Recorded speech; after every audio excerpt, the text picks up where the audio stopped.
أعوذ بالله من الشيطان الرجيم. بسم الله الرحمن الرحيم. الرحمن علم القرآن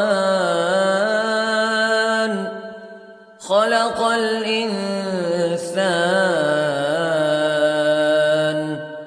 علمه البيان. الشمس والقمر بحسبان والنجم والشجر يسجدان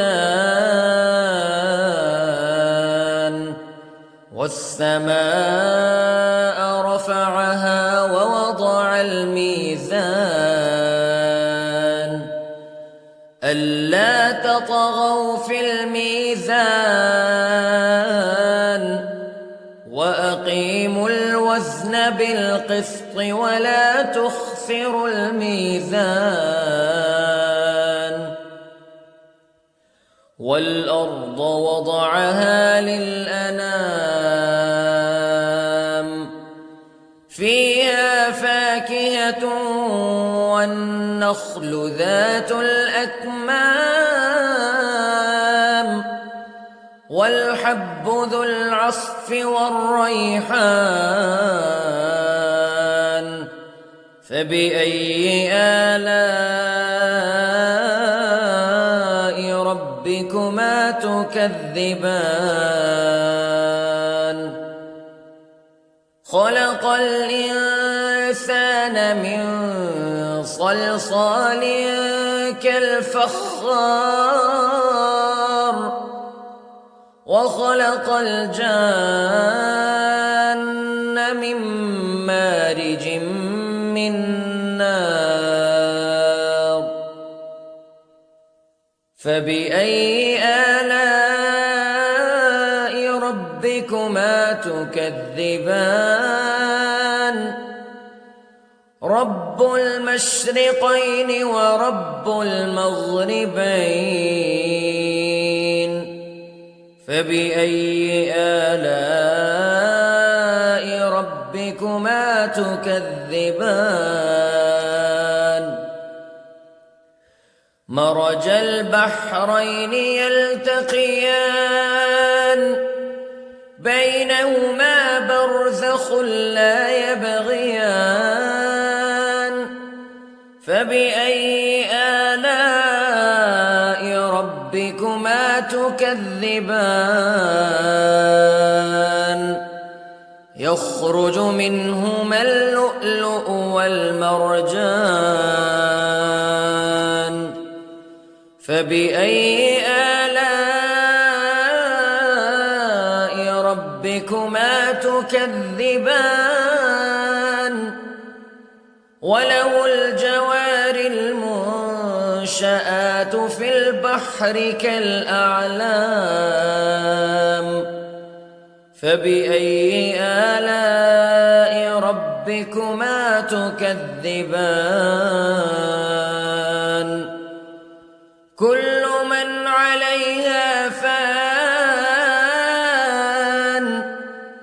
ويبقى وجه ربك ذو الجلال والإكرام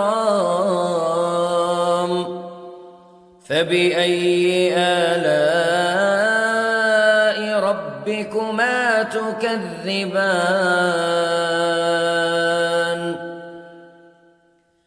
يسأله من في السماوات والأرض كل يوم هو في شأن فبأي آلاء ربكما تكذبان. سنفرغ لكم أيها الثقلان فبأي آلاء ربكما تكذبان.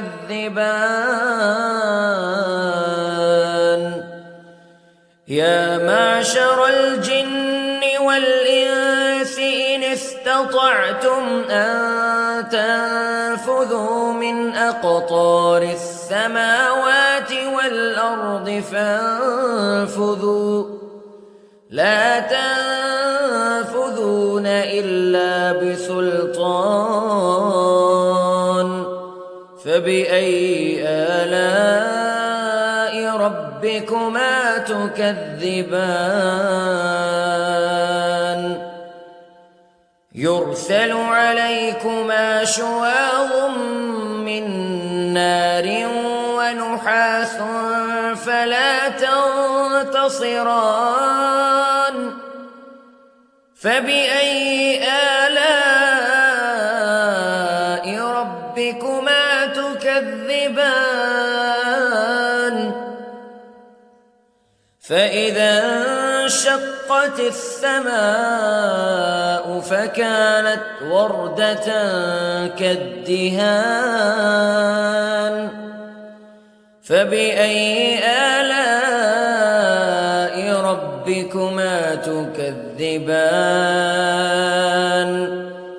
فيومئذ لا يسأل عن ذنبه إنس ولا جان فبأي آلاء ربكما تكذبان يعرف المجرمون بسيماهم فيؤخذ بالنواصي والأقدام فبأي آلاء ربكما تكذبان هذه جهنم التي يكذب بها المجرمون يطوفون بينها وبين حميم آن فبأي آلاء ربكما تكذبان ولمن خاف مقام ربه جنتان فبأي آلاء ربكما تكذبان ذواتا أفنان فبأي آلاء ربكما تكذبان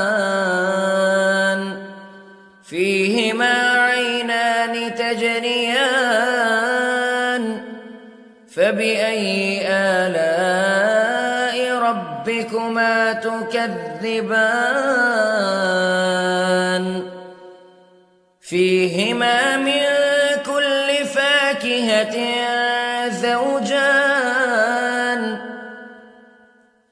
فبأي آلاء ربكما تكذبان متكئين على فرش بطائنها من استبرق وجنى الجنتين دان فبأي آلاء ربكما تكذبان فيهن قاصرات الطرف لم يطمثهن إنس قبلهم ولا جان فبأي آلاء ربكما تكذبان كأنهن الياقوت والمرجان فبأي آلاء ربكما تكذبان هل جزاء الإحسان إلا الإحسان فبأي آلاء ربكما تكذبان ومن دونهما جنتان فبأي آلاء ربكما تكذبان